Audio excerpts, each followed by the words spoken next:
Hello दोस्तों, मैं सोनू कुमार आपके अपने ही यूट्यूब चैनल एसके शिक्षा संस्कृति में स्वागत करता हूं। तो आज जो है न्यू सेशन के जो लुसेंट ऑब्जेक्टिव जो आया है उसका हम आप लोग को अध्याय पहला यानी सामान्य परिचय भारतीय इतिहास के कराने जा रहे हैं। और यह क्वेश्चन सुने और सुनने के बाद अच्छा लगे तो आप लाइक शेयर और सब्सक्राइब जरूर करें। तो चलते हैं क्वेश्चन की ओर। क्वेश्चन है, इतिहास के तहत अध्ययन किया जाता है। इतिहास के तहत अध्ययन किया जाता है किसका? इतिहास के तहत अध्ययन किया जाता है अतीत का। इतिहास के तहत अध्ययन किया जाता है किसका? अतीत का। इतिहास के तहत अध्ययन किसका किया जाता है? तो अतीत का। अगला क्वेश्चन है, प्रथम यूनानी इतिहासकार कौन थे? तो प्रथम यूनानी इतिहासकार कौन थे? हेरोडोटस थे। प्रथम यूनानी इतिहासकार कौन थे? हेरोडोटस थे। प्रथम यूनानी इतिहासकार कौन थे? तो हेरोडोटस थे। अगला क्वेश्चन की ओर चलते हैं। निम्नलिखित में से किसने स्पष्टतः कहा है कि इतिहास के समस्त निष्कर्ष युक्तिसंगत साक्ष्यों पर आधारित होते हैं? यह किसने कहा? तो यह यूसीडाइकस ने किया। अगला क्वेश्चन की ओर चलते हैं। क्वेश्चन है, इसे फिर से देखते हैं दोस्तों। निम्नलिखित में से किसने स्पष्टता से कहा है कि इतिहास के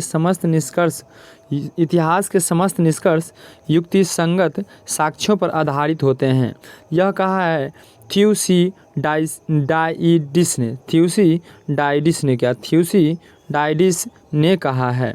अगला क्वेश्चन है, द हिस्ट्रीज के रचनाकार कौन है? द हिस्ट्रीज के रचनाकार कौन है? तो हेरोडोटस। द हिस्ट्रीज के रचनाकार कौन है? हेरोडोटस। द हिस्ट्री के रचनाकार कौन है? तो हेरोडोटस हैं। अगला क्वेश्चन की ओर चलते हैं। आगे क्वेश्चन है, इतिहास के पिता की पदवी सही अर्थों में इतिहास के पिता की पदवी सही अर्थों में निम्न में से किससे संबंधित है? तो हेरोडोटस से। इतिहास के पिता की पदवी सही अर्थों में किससे संबंधित है? तो हेरोडोटस से संबंधित। यानी इतिहास का पिता किससे कहते हैं? हेरोडोटस को कहा जाता है। अगला क्वेश्चन की ओर चलते हैं। इतिहास अपने को दोहराता है, यह कथन किसका है? हीगेल का। इतिहास अपने को दोहराता है, यह कथन किसका है? हीगेल का। इतिहास अपने को दोहराता है, यह कथन किसका है? हीगेल का। अगला क्वेश्चन चलते हैं। अगला क्वेश्चन, हम इतिहास से यही सीखते हैं हम इतिहास से यही सीखते हैं कि आदमी इतिहास से कभी कुछ नहीं सीखता। यह कथन किसका है? यह भी कुछ है हीगेल का। हम इतिहास से यही सीखते हैं कि आदमी इतिहास से कभी कुछ नहीं सीखता। यह कथन किसका है? हीगेल का। अगला क्वेश्चन की ओर चलते हैं। किसका कथन है कि समस्त इतिहास वर्ग संघर्ष का इतिहास है? यह किसने कहा कि समस्त इतिहास वर्ग संघर्ष का इतिहास है? कार्ल मार्क्स ने कहा। कार्ल मार्क्स ने कहा समस्त इतिहास वर्ग संघर्ष का इतिहास है। कार्ल मार्क्स ने कहा समस्त इतिहास वर्ग संघर्ष का इतिहास है। आगे क्वेश्चन को चलते हैं। अगला क्वेश्चन का, निम्नलिखित में से कौन सा एक इतिहास के विषय में मार्क्स के दृष्टिकोण का संक्षेप वर्णन कराता है? यह है आंसर बी, इतिहास शोषक और शोषित वर्गों के बीच संघर्ष का सिलसिला। निम्नलिखित में से कौन सा एक इतिहास के विषय में मार्क्स की दृष्टि का संक्षिप्त वर्णन कराता है? तो इतिहास शोषक और शोषित वर्गों के बीच संघर्ष के सिलसिला का। अगला क्वेश्चन की ओर चलते हैं। अगला क्वेश्चन है, निम्नलिखित में से किसने द्वंद्वात्मक भौतिकवाद के सिद्धांत का प्रतिपादन किया? तो यह मार्क्स ने किया। निम्नलिखित में से किसने द्वंद्वात्मक भौतिकवाद के सिद्धांत का प्रतिपादन किया? तो मार्क्स ने किया। निम्नलिखित में से किसने द्वंद्वात्मक भौतिकवाद के सिद्धांत का प्रतिपादन किया? तो मार्क्स ने किया। अगला क्वेश्चन की ओर चलते हैं। Question number 11। कार्ल मार्क्स ने वर्ग संघर्ष की प्रक्रिया को कार्ल मार्क्स ने वर्ग संघर्ष की प्रक्रिया को निम्न में से किस सिद्धांत की मदद से समझाया? तो द्वैधात्मक भौतिकवाद के सिद्धांत से। कार्ल मार्क्स ने वर्ग संघर्ष की प्रक्रिया को इनमें से किस सिद्धांत की मदद से समझाया? तो द्वैधात्मक भौतिकवाद के सिद्धांत से समझाया। इतिहास विगत की राजनीतिक है, यह कथन किसका है? तो सीले का। इतिहास विगत की राजनीति है, यह कथन किसका है? तो सीले का। इतिहास विगत की राजनीति है, यह कथन किसका है? यह कथन सीले का है। अगला क्वेश्चन की ओर चलते हैं। क्वेश्चन नंबर 13 है मिलान करने वाला। क्वेश्चन नंबर 13 में है मिलान करने, तो यहाँ मिलान कीजिएगा, करा सूची करा सुमेलित कीजिएगा नीचे दिए गए कूटों की सहायता से। तो एक तरफ है लेखक और एक तरफ है इतिहास की परिभाषा, यानी कौन से लेखक इतिहास में क्या क्या अपना बात बोला है, यानी क्या क्या परिभाषा दिया है, उसकी ओर चलते हैं। तो यहाँ पे हो जाएगा अशोक। अशोक के बारे में क्या है? तो अशोक के बारे में बताया गया सच यह है कि इतिहास में अतीत वर्तमान के साथ बदलता है। यह कथन किसका है? इतिहास में अतीत वर्तमान से बदलता है। यह किसने कहा? यह अशोक ने कहा। यह अशोक ने कहा यह सच है कि इतिहास में अतीत वर्तमान के साथ बदलता है। आगे है ट्रेवेलियन। ट्रेवेलियन ने क्या कहा? ट्रेवेलियन ने कहा इतिहास का महत्व वैज्ञानिक नहीं है। ट्रेवेलियन ने कहा कि यह किसने कहा? इतिहास का महत्व वैज्ञानिक नहीं है। तो ट्रेवेलियन ने कहा इतिहास का महत्व वैज्ञानिक नहीं, यह कथन किसका है? तो ट्रेवेलियन का है। अब है कॉलिंगवुड। कॉलिंगवुड यह क्या कहा? तो कॉलिंगवुड ने कहा संपूर्ण इतिहास विचारों का इतिहास है। संपूर्ण इतिहास विचारों का इतिहास, यह किसने कहा? कॉलिंगवुड ने कहा। संपूर्ण इतिहास विचारों का इतिहास, यह कथन किसका है? तो कॉलिंगवुड का है। फिर ब्यूरी ने क्या कहा? ब्यूरी ने क्या कहा? ब्यूरी ने कहा इतिहास स्वतः मात्र एक विज्ञान है। इतिहास स्वतः मात्र एक विज्ञान है, इससे कम नहीं और इससे अधिक नहीं। यह कथन किसका है? तो ब्यूरी का। एक बार पुनः चलते हैं। अशोक क्या बोला था? अशोक ने कहा सच तो यह है कि इतिहास में अतीत वर्तमान के साथ बदलता है। फिर ट्रेवेलियन ने यह बोला कि इतिहास का महत्व वैज्ञानिक से नहीं है। इतिहास का महत्व वैज्ञानिक से नहीं है, यह कथन किसका है? तो ट्रेवेलियन का है। फिर आगे चलते हैं। कॉलिंगवुड ने क्या कहा? फिर संपूर्ण इतिहास विचारों का इतिहास है। संपूर्ण इतिहास जो है विचारों का इतिहास है, यह कथन किसका है? यह कथन कॉलिंगवुड का है। इतिहास स्वतः मात्र एक विज्ञान है। तो इतिहास स्वतः मात्र एक विज्ञान है, इससे कम नहीं और इससे अधिक नहीं। यह किसने कहा? यह ब्यूरी ने कहा। अगला क्वेश्चन की ओर चलते हैं। यानी इसका राइट आंसर क्या होगा? इसका राइट आंसर ए हो जाएगा। इसका राइट आंसर क्या हो जाएगा? इसका राइट आंसर ए हो जाएगा। अगला क्वेश्चन की ओर चलते हैं।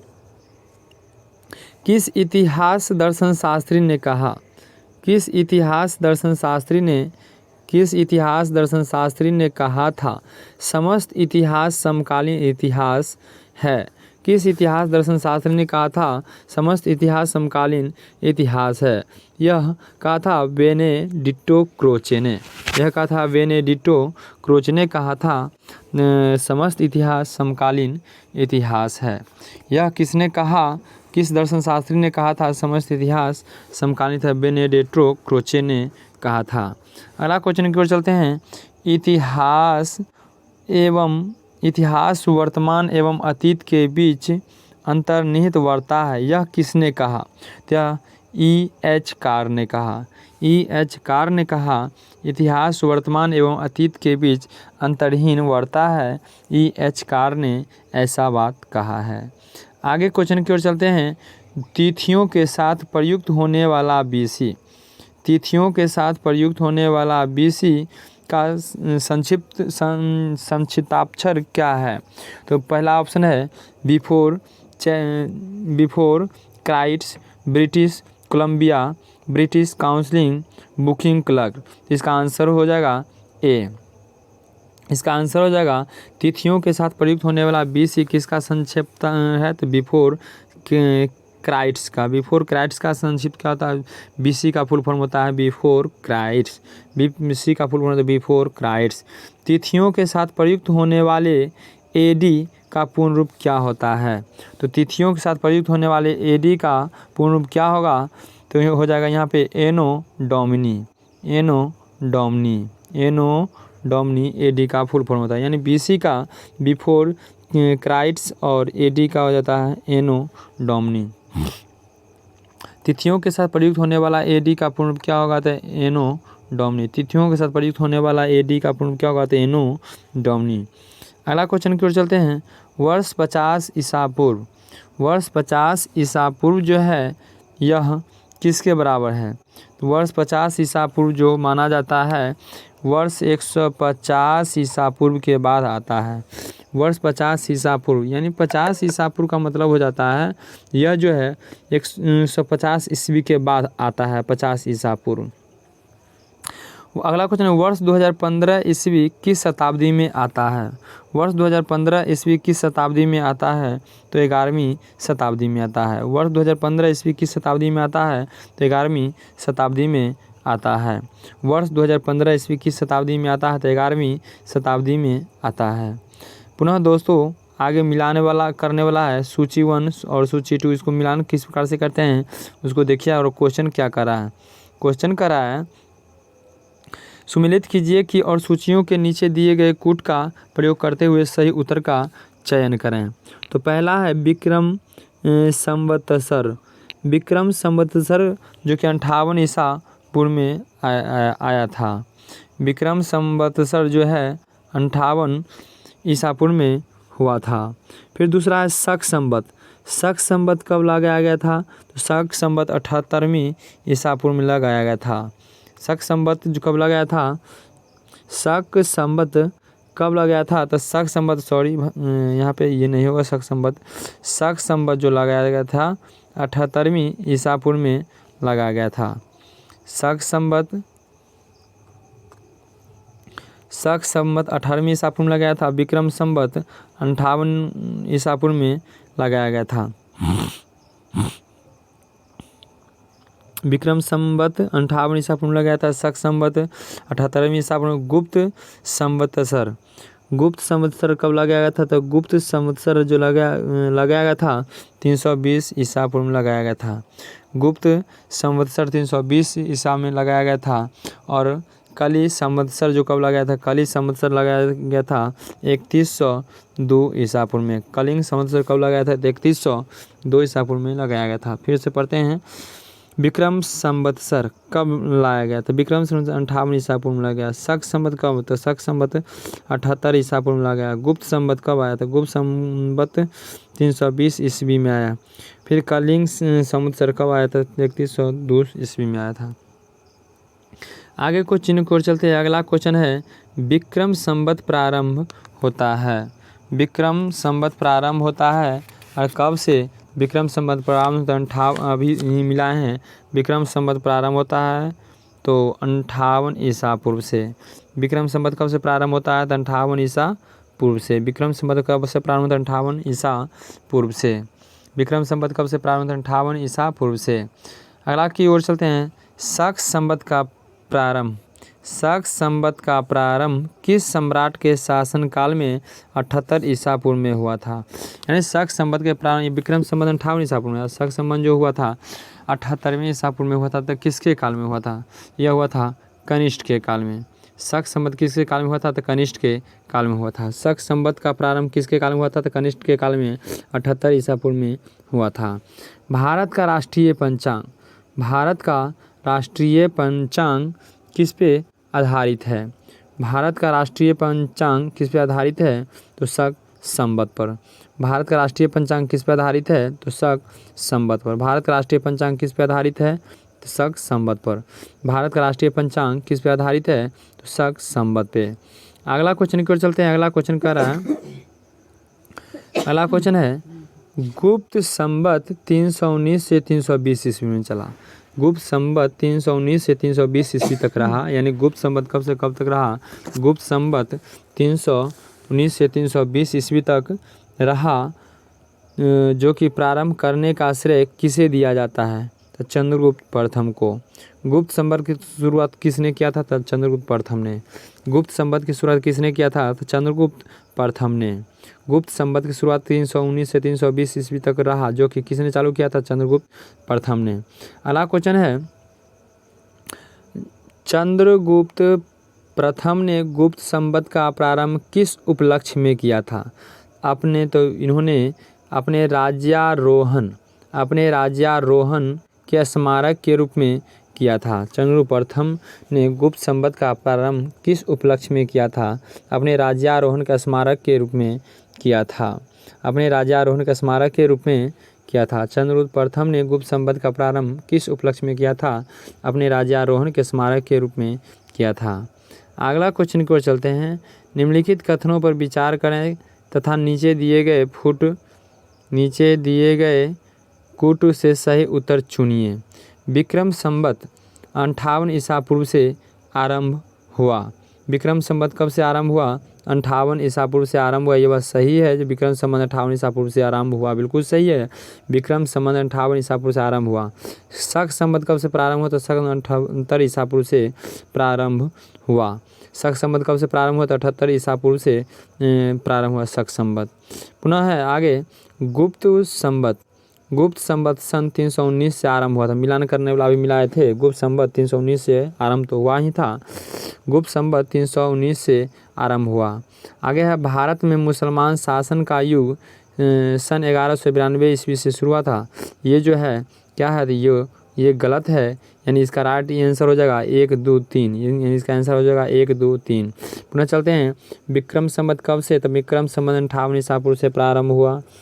शक संवत कब से? तो शक संवत 78 ईसा पूर्व से आरंभ हुआ। गुप्त संवत सन 319 से आरंभ हुआ। अगला क्वेश्चन की ओर चलते हैं। आगे क्वेश्चन है, हर्षवर्धन ने 606 ईस्वी में हर्ष संवत की स्थापना किस उपलक्ष्य में की थी? तो अपने राज्यारोहण के उपलक्ष्य में किया था। हर्षवर्धन ने 606 ईस्वी में हर्ष संवत की स्थापना किस उपलक्ष्य में की थी? अपने राज्यारोहण के उपलक्ष्य में की थी। हर्षवर्धन ने 606 ईस्वी में अपने हर्ष संवत की स्थापना किस उपलक्ष्य में की थी? अपने राज्यारोहण के उपलक्ष्य में की थी। अगला क्वेश्चन है, निम्नलिखित में से कौन सा संवत है जो कलचुड़ियों द्वारा प्रयुक्त किए जाने के कारण कलचुड़ी संवत भी कहलाता है? तो यह कौन सा संवत है? तो यह संवत हो जाएगा त्रैकूटक संवत। निम्नलिखित में से वह कौन सा संवत है जो कलचुड़ियों द्वारा प्रयुक्त किए जाने के कारण कलचुड़ी संवत भी कहलाता है? त्रैकूटक संवत। निम्नलिखित में से कौन सा संवत है जो कलचुड़ियों द्वारा प्रयुक्त किए जाने के कारण कलचुड़ी संवत भी कहलाता है? त्रैकूटक संवत। कलचुड़ी द्वारा चालू किया जाता है कौन सा? त्रैकूटक संवत। तो कलचुड़ी संवत कहलाता है कौन सा? त्रैकूटक संवत को कलचुड़ी संवत भी कहते हैं। अगला क्वेश्चन की ओर चलते हैं। चालुक्य विक्रम संवत का प्रचलन किसने किया? तो विक्रमादित्य 6 ने किया। क्वेश्चन है, चालुक्य विक्रम संवत का प्रचलन किसने किया? तो विक्रमादित्य 6 ने किया। चालुक्य विक्रम संवत का प्रचलन किसने किया? विक्रमादित्य 6 ने किया। अगला क्वेश्चन में चलते हैं। निम्नलिखित में से किसे एक नए संवत चलाने का यश प्राप्त है? तो यह हो जाएगा लक्ष्मण सेन को।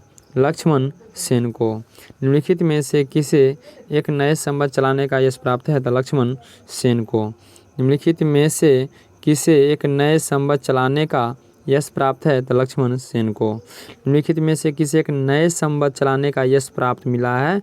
तो लक्ष्मण सेन को नए संवत चलाने का यश प्राप्त मिला है। अगला क्वेश्चन की ओर चलते हैं। निम्नलिखित में से कौन सा वर्ष दिसंबर 2009 में शक संवत का वर्ष होता है? ये हो जाएगा इसका राइट आंसर 19 1931। दोस्तों आपको अच्छा लगे तो वीडियो को लाइक ज़रूर करें और अपने दोस्तों के साथ शेयर ज़रूर करें। लूसेंट ऑब्जेक्टिव का जो न्यू एडिशन, न्यू संस्करण का यह बुक है, 2022 संस्करण का है। निम्नलिखित में से कौन सा वर्ष दिसंबर 2009 में शक संवत का वर्ष होगा? तो 1931 में शक संवत 2009 का जो शक संवत होगा। अगला क्वेश्चन की ओर चलते हैं। विक्रम संवत 2070 ईस्वी संवत में रूपांतरित करने पर मान कितना होगा? इसका मान हो जाएगा 2013। इसका मान कितना हो जाएगा दोस्तों? 2013 हो जाएगा। विक्रम संवत 2070 ईस्वी को, विक्रम संवत 2070 को ईस्वी संवत के रूप में रूपांतरित करने का मान होगा तो 2013 में। विक्रम संवत 2070 को ईस्वी संवत में रूपांतरित करने का मान होगा 2013 में। अगला क्वेश्चन की ओर चलते हैं। अगला क्वेश्चन है विक्रम एवं शक संवत के आरंभ। यह क्वेश्चन नहीं जनाई दे रहा है, इसलिए इसे आगे बढ़ाते हैं। पुलकेशिन प्रथम का बादामी शिलालेख।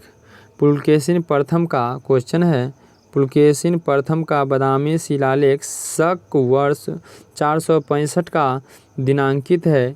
यदि इसे विक्रम संवत में दिनांकित करना हो तो यह वर्ष कौन सा होगा? यह वर्ष हो जाएगा 600 वर्ष का, 600 वर्ष का। पुलकेशिन प्रथम का बादामी शिलालेख शक वर्ष 465 का दिनांकित है। यदि इसे विक्रम संवत में दिनांकित करना हो तो वर्ष कौन सा होगा? 600 वर्ष होगा। आगे क्वेश्चन की ओर चलते हैं। राजस्थान सरकार के कैलेंडर में, राजस्थान सरकार के कैलेंडर में विक्रम संवत 2063 लिखा हुआ है। राजस्थान सरकार के कैलेंडर में विक्रम संवत 2063 लिखा हुआ है, तो शक संवत क्या होगा? तो यहाँ पे शक संवत जो हो जाएगा 1928 शक संवत हो जाएगा, 1928 शक संवत हो जाएगा। राजस्थान सरकार के कैलेंडर में विक्रम संवत 2063 लिखा हुआ है, तो शक संवत क्या होगा? तो 1928 शक संवत होगा। अगला क्वेश्चन की ओर चलते हैं। पुरातत्व स्तर विन्यास पद्धति। पुरातत्व स्तर विन्यास पद्धति निम्नलिखित में से किसको समझाने के लिए प्रयुक्त की जाती है? तो यह भौतिक अवशेषों के क्रमिक निक्षेपण को समझाने के लिए की जाती है। पुरातत्व स्तर के विन्यास पद्धति, पुरातत्व स्तर के विन्यास पद्धति किसको समझाने के लिए प्रयुक्त की जाती है? तो भौतिक विन्यास के समझाने के लिए प्रयुक्त की जाती है, भौतिक विन्यास को समझाने के लिए प्रयुक्त की जाती है। पुरातत्व स्तर के विन्यास पद्धति जो है इनमें से किसको समझाने के लिए प्रयुक्त की जाती है? भौतिक अवशेष के क्रमिक निक्षेपण के लिए प्रयोग की जाती है। अगला क्वेश्चन है कार्बन 14 तिथि निर्धारण पद्धति का विकास किसने किया? तो यहाँ पे विलॉर्ड लिब्बी ने किया। कार्बन 14 तिथि, कार्बन 14 तिथि निर्धारण पद्धति का विकास किसने किया था? विलॉर्ड ने। कार्बन 14 विधि क्या है? यानी कार्बन, देखिए कार्बन 14 विधि जो है, कार्बन 14 जैसे कि जो जीवाश्म, जो चाहे वो पेड़ पौधा जो मरता है, सलता है, गलता है, और उसकी पता जो अगर लगाया जाता है, जो मतलब कि जो कितने वर्ष पूर्व पहले मरा और मरने के बाद जो थोड़ा बहुत अवशेष बचा रहता है, तो उसे कार्बन 14 विधि के माध्यम से उसका मतलब कि जीवन काल पता कर सकते हैं। जो उसको जीवन काल कितना दिन में मरा, उसके मतलब कि कितने दिन पहले मरा और कितने दिन का था, इस पता कर सकते कार्बन 14 विधि के माध्यम से। जो कि किसने यह दिया, कार्बन 14 विधि का निर्धारण किया? तो विलॉर्ड लिब्बी ने किया, विलॉर्ड लिब्बी ने किया। अगला क्वेश्चन की ओर चलते हैं। अगला क्वेश्चन कह रहा है जो काष्ठ, अस्थि और शंख के पुरातत्वीय नमूनों का काल निर्धारण करने के लिए निम्नलिखित में से कौन सा अपनाया जाता है? यानी आप कह सकते हैं काष्ठ अस्थि, काष्ठ अस्थि मतलब लकड़ी उकड़ी ऊपर में, जैसे कि लकड़ी उकड़ी जो बचा अवशेष होता है, काष्ठ अस्थि। शंख के पुरातत्वीय नमूनों का काल निर्धारण, यानी पुरातत्व नमूनों का काल यानी उसके जीवन काल कितने दिन में मरा, कितने दिन जीवित रहा, उसके काल निर्धारण करने के लिए निम्नलिखित में कौन सा अपनाया जाता है? तो अभी तो ही बताए हैं, इसलिए इसका आंसर कौन सा हो जाएगा? कार्बन 14 विधि हो जाएगा, कार्बन 14 विधि हो जाएगा। अगला क्वेश्चन है कार्बन डेटिंग निम्न की आयु निर्धारित करती है। कार्बन डेटिंग किसकी आयु निर्धारित करती है? कार्बन डेटिंग किसकी आयु निर्धारित करती है? तो जीवाश्म के। कार्बन डेटिंग किसकी आयु निर्धारण के लिए प्रयुक्त होती है? तो जीवाश्म के। जैसे कि कोई भी पेड़ पौधा सड़ गया, गल गया हो, सड़ने करने को जिसको जीवाश्म रूप जो बचा हुआ है उसी को माध्यम से कार्बन 14 विधि का उपयोग करके उसके मतलब जीवन काल का पता कर सकते हैं। कार्बन डेटिंग निम्न की आयु निर्धारण करती है, तो किसका? तो जीवाश्म का। अगला क्वेश्चन है प्रागैतिहासिक का अंत। प्रागैतिहासिक का अंत एवं इतिहास का आरंभ तब माना जाता है जब ऑप्शन है मानव चलना सीखे, मानव ने एक दूसरे से बातचीत करना सीखे, मानव ने लिखना सीखे, मानव ने घर बनाकर रहना सीखे। तो मानव यानी प्रागैतिहासिक काल का प्रयोग कब से होता है? यानी प्रागैतिहासिक काल का जब मानव लिखना चालू कर दिया, अपने आप में समझना चालू कर दिया, तो यहाँ पे हो जाएगा मानव ने जब लिखना शुरू किया। प्रागैतिहासिक काल का प्रारंभ कब से हुआ? जब मानव ने लिखना शुरू कर दिया तो प्रागैतिहासिक काल का आरंभ हो गया। जब मानव लिखना चालू कर दिया तो प्रागैतिहासिक काल हुआ। और जिससे पहले नहीं लिखता होता था, मतलब कि इतिहास के बारे में कोई जानकारी ही नहीं था, तो उसे आधे ऐतिहासिक काल कहा जाता है। अगला क्वेश्चन की ओर चलते हैं। भारत के संदर्भ में ऐतिहासिक काल का आरंभ कब से माना जाता है? भारत के संदर्भ में ऐतिहासिक काल का आरंभ कब से माना जाता है? तो यहाँ 600 ईस्वी पूर्व से। भारत के संबंध में ऐतिहासिक काल का आरंभ कब से माना जाता है? 600 ईसा पूर्व से माना जाता है। भारत के संदर्भ में इतिहास का आरंभ कब से होता है? 600 ईसा पूर्व से होता है। सिंधु सभ्यता को, अगला क्वेश्चन है, सिंधु सभ्यता को आधि ऐतिहासिक सभ्यता कहा जाता है क्योंकि इससे यह प्रमाण मिला है। कौन सी की प्रमाण मिला? तो यहाँ पे लेखन की प्रमाण मिला है। यहाँ पे कौन सी का प्रमाण मिला है? तो लेखन की प्रमाण मिला है। सिंधु सभ्यता को आधि ऐतिहासिक सभ्यता कहा जाता है। क्यों? क्योंकि यहीं से पहले लेखन की कला मिला है, लेखन के प्रमाण मिला है। अगला क्वेश्चन की ओर चलते हैं। शक संवत पर आधारित राष्ट्रीय पंचांग का एक चैत्र ग्रेगोरियन कैलेंडर की निम्नलिखित तिथियों में से किस एक की तदनुरूप है? तो यह किस एक रूप के तदनुरूप होगा? ये हो जाएगा 22 मार्च या 21 मार्च को।